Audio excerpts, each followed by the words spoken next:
মিশরের রাজপ্রাসাদ, একসময়ের কূপে নিক্ষিপ্ত বালক আজ সম্মানের ঘরে বড় হচ্ছে।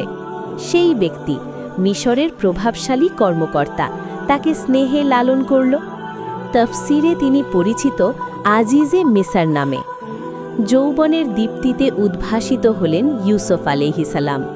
চেহারায় নূর, চরিত্রে পবিত্রতা, কিন্তু শয়তান তো সুযোগ খোঁজে। একদিন প্রাসাদের সব দরজা বন্ধ, নীরবতা ভারী। আজিজের স্ত্রী এগিয়ে এলো, চোখে মোহ, কণ্ঠে আহ্বান, এসো আমার দিকে। ইউসুফ আলাইহিসালাম কেঁপে উঠলেন।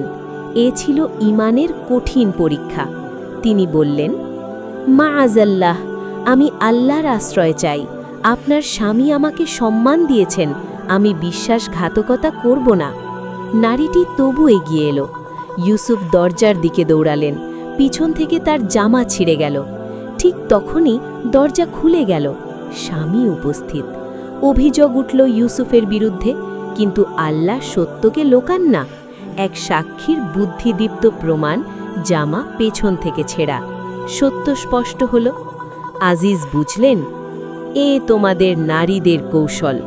শহরে কানাকানি শুরু হলো, মানুষ বলাবলি করতে লাগল, আজিজের স্ত্রী নিজের দাসের প্রেমে পড়েছে।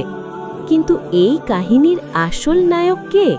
যিনি নির্জন ঘরে বন্ধ দরজার আড়ালে কারো চোখ না থাকলেও আল্লাহকে দেখেছেন, সেই ইউসুফ আলাইহিসালাম। গোপন পাপ থেকেও আল্লাহ বাঁচাতে পারেন, যদি বান্দা তার আশ্রয় চায়। চরিত্রই মুমিনের আসল সৌন্দর্য। মিথ্যা অভিযোগ আসতে পারে, কিন্তু সত্য একদিন প্রকাশ হবেই। ঈমানের পরীক্ষা প্রায়ই নির্জন ঘরে আসে।